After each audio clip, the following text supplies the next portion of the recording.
So for now, let the battle be here, on this strange primitive world, and let it be called Beast Wars! Hey, buddy, watch this.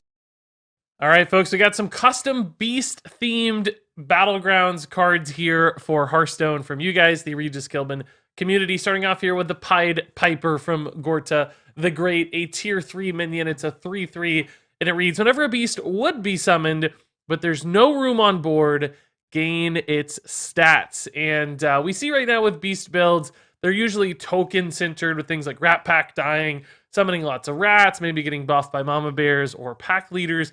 But sometimes what can happen is those, rat packs die early and you don't really get that wide board. Your whole strategy is busted just because of a really poorly timed attack. Like RNG can punish your entire build. A card like Pied Piper would help you fix that problem.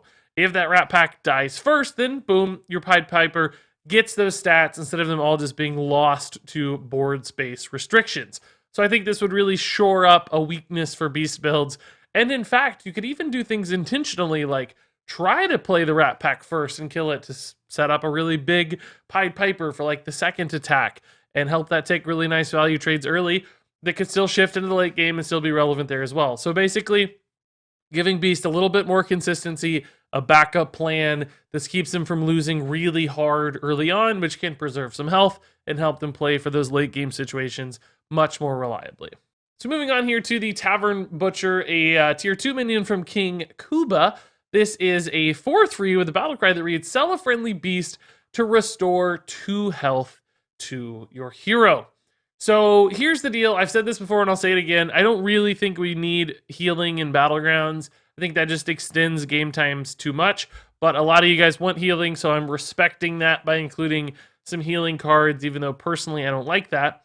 That said, I do think the Tavern Butcher here does something correct in regards to its healing. It requires you to actually utilize a lot of board space and resources. So for instance, if you get late in the game, you're really desperate for a heal, Tavern Butcher's not really going to fix your problems, right? Because you might have to sell a really valuable beast that is currently, something you've built into, you've buffed it a lot, it's synergistic with your build. That might be punishing, right? Plus you're going to have to sell something else to make room for the Tavern Butcher. So that's 2 board spots basically occupied if you want to get any healing out. And although, yes, you might be able to cycle some crazy healing in one, glorious turn at the end of the game, can your board recover? Did it actually gain you anything? Or are you just going to lose again because you gave up too much? That might be hard to do with Tavern Butcher. Alternatively, if you have some Mama Bear stuff, you can cycle some Rat Packs. Maybe you're happy anyway to get a freshly loaded up Rat Pack buffed by Mama Bear. Regardless, I could see this going both ways, but at least it does force some sort of compromise. And early in the game, this could also be a tool to help you not lose too much health while developing, say, higher tier beast strategies. Playing towards tier 6 is tough, but if you're regaining a little bit of health, cycling alley cats and things along the way, then the Tavern Butcher enables you to get to those late game beast builds that make a little bit more sense. Other people can just use this in a splash early as well. If they buy alley cats, they lose, they get some economy bonus. Sell down with Tavern Butcher, you get a 4/3, which is a reasonably statted minion for tier 2.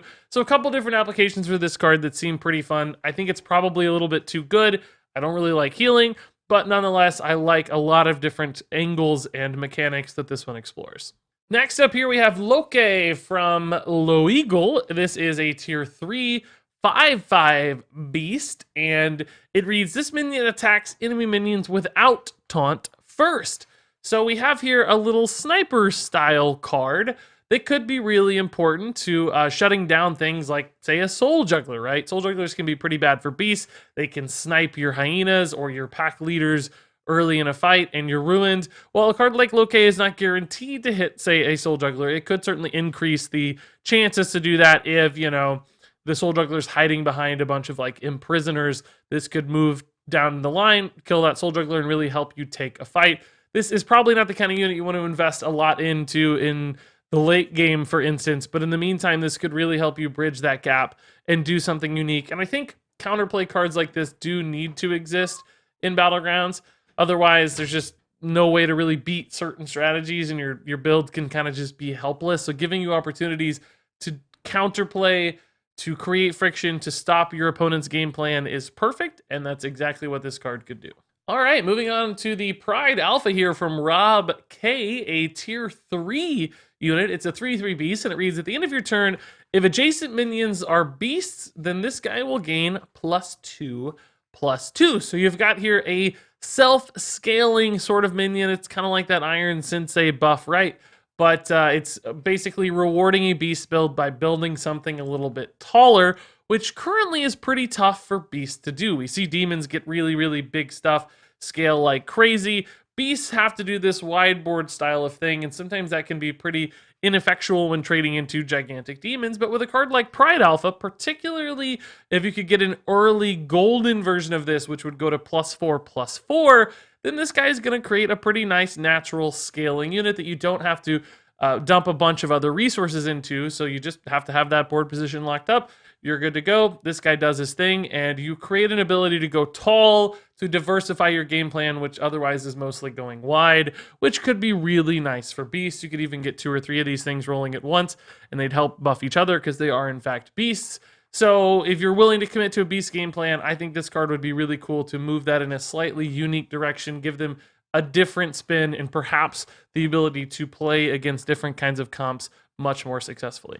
Next up here, we've got Kono Stonehoof from Boro, a tier 4 minion. It's a 5/8, and it reads, if you own 3 Kono Stonehoofs, in other words, what you would normally need to turn this into a golden version of a card, instead of becoming a golden Kono that's like a 10/16, instead this turns into bear form Kono, which is a hero card, and it reads, if this is in your hand, transform your hero into bear form Kono, which gives you a new hero power. So basically, something we haven't currently seen in Battlegrounds, but which I think is a really cool idea, updating your hero mid-fight. Currently, you pick a hero, you're locked into it. This allows you to really support a strategy or game plan on a pivot basis, instead of something like Jiraxis right now, which pretty much forces your hand to go demons if you were to play Jiraxis. With Kono, instead, you can like say, okay, look, I'm Jiraxis, but I don't have any demons. I got a bunch of beasts. Let's support that beast game plan. Let's shift over to this new hero power, Mark of the Wild, which gives your beasts +1/+1. And the ability to change gears and pivot is really cool and powerful. And obviously, this is a fantastic hero power at 0 mana. Should really be gold in this case. Nonetheless, very, very powerful, because if you get a big wide board of beasts, you're going to support it a ton. Even better than things like Tyrant or Jiraxis, arguably, because the cost is so much lower. But clearly, it does take some setup and support and commitment to get there. So I think that's okay. Plus, it happens later in the game. It's not happening from turn 1, so the scalability is reduced a little bit on how powerful this hero power is. So I would like cards like this to exist to help you shift your build in a way to better support, what's happening in the game, as opposed to some predetermined basis where you don't really know what you're going to get offered. If you go Maleficent, there's no mechs, it feels really bad. These kinds of cards could help you fix that problem. Plus, I really like the idea of just introducing heroes that change over the course of a Battlegrounds match. That adds some neat flexibility, some decision-making in the moment. All of that would be really good for the game mode, I think. Next up here, we have the Stream Tyrant from Sidathar, a tier 3 beast. It's a 4/4, and it reads, after this minion breaks a Divine Shield, it attacks the same target again. So I love this idea of a Divine Shield counter, particularly good against anything that can regain Divine Shields, say a Cobalt Guardian. Now, naturally, the stat line here isn't perfect for dealing with Cobalt Guardian. You'd need it to be like a 3/7 to take a trade into a vanilla Cobalt Guardian. But nonetheless, if you can buff this and help the health outscale the attack of the Cobalt Guardian, this could be great to kill it in one fell swoop, so that it's not constantly re-upping those Divine Shields. Plus, just using this at the front of a fight, if you can get it really big, trading into what often is a Divine Shield taunt minion, say a Psychotron that your opponent has, this gives you a way to just get it out of the way, set up better trades for the future, clear a little board space perhaps for that beast synergy that goes wide and needs board space to work well. So essentially, packing a little bit of extra punch into a minion attack can frankly go a long way for a couple different reasons. So although the stat lines on this could maybe be tweaked to make it a more efficient counter to specific cards, the idea here, the mechanic, all of that works really, really well, and is something that I think would help Battlegrounds a lot. Moving on here to the Golden Ladybug from Quasi Spatial. This is a tier 2 beast. It's a 2/3, and it reads, this card is worth 2 gold when sold. So normally you buy for 3, you sell for 1. You have a net loss of 2 gold anytime you cycle a minion. With the Golden Ladybug, though, it only costs you 1 gold to cycle this, which may not sound that exciting. You might say, well, that's still just a loss for a meager 2/3 Regis. What's the point? But a card like this, I think, is exactly what Beasts could use as a sort of mid-game stopgap or sort of fuel to push them into the late game. Right now, there's just not enough consistency in Beasts. There's not enough Beasts offered often to keep things rolling. Something like Golden Ladybug could help you find that extra Beast, just keep the build moving, support your Scavenging Hyena, maybe get this buffed a little bit with a pack leader, and then later sell it for not nearly as much of an economy punishment as you start to upgrade in those like tier 5 and tier 6 units where the build really starts to take off, right? So this one just helps you kind of fill that space, use your gold more efficiently, almost store it up for later in essence to buy the things you really care about. So although yes, in a vacuum this doesn't look good, I do think this would really help Beast builds get off the ground, shifting from that early to mid game into that really powerful late game stuff that they could do. So Golden Ladybug maybe doesn't look exciting at first glance, but I think solves a lot of problems for the Beast synergy. Moving on here to the Beast Trader from Goon HS. This is a tier 4, 2/4 that reads, whenever you sell a Beast, gain +2/+2. And I think this is another really fun card that could help you shift gears from that early game to late game. Again, dropping 2 alley cats with a Beast Trader on board is suddenly really, really exciting because you get +4/+4 in stats. So in a way, it kind of takes like the Daryl dancing strategy where you sell something for buffs and it kind of shifts the focus where if you have this minion on board, you're just dancing onto this minion every single time you sell a Beast. And clearly, this could scale pretty quickly. Now, obviously, there is some downside. You don't want to sell Beasts that are good. So the later into the game and the more invested you get into any given Beast, tripling it or buffing it a bunch, the Beast Trader might get worse.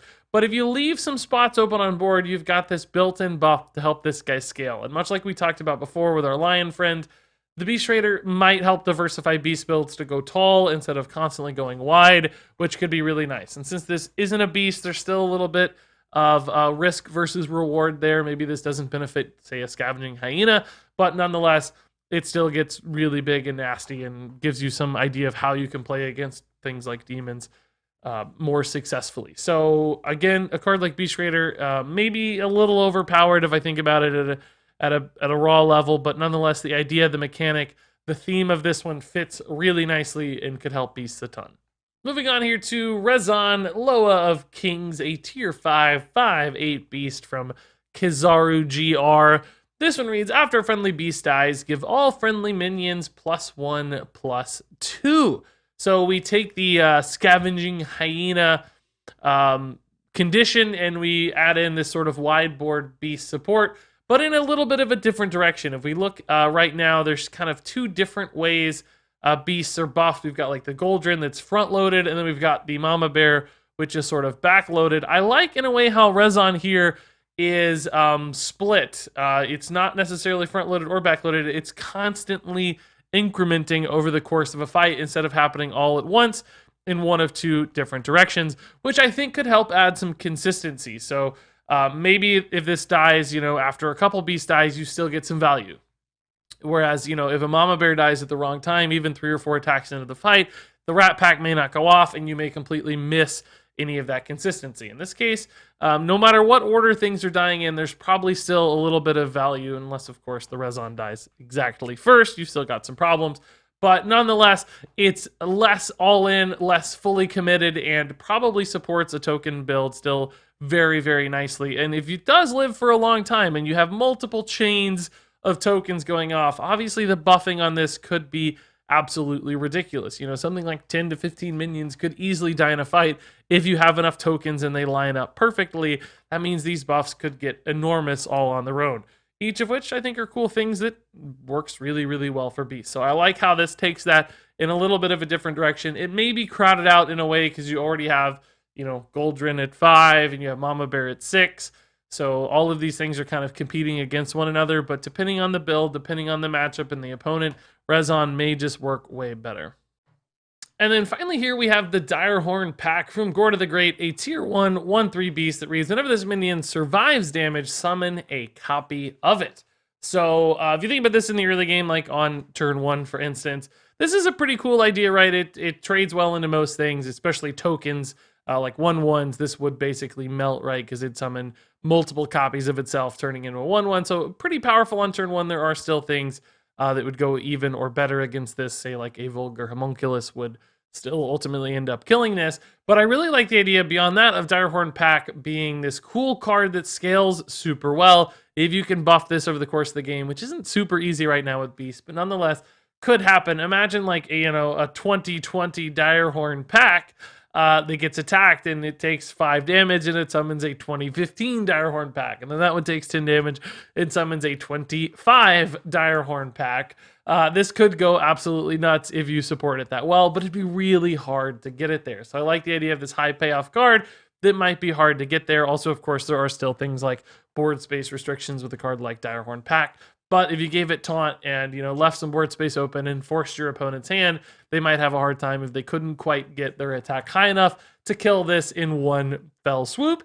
And even if it's not like some enormously gigantic minion, as long as you can get a couple copies of it, it still does that wide board beast thing particularly well and could still trade up with buffs from, say, pack leaders and mama bears, so on and so forth. So Direhorn pack, cool card early, really cool card late, both of which can be hard to design, but perfect for Battlegrounds. So Gorda the Great knocked it out of the park with this one.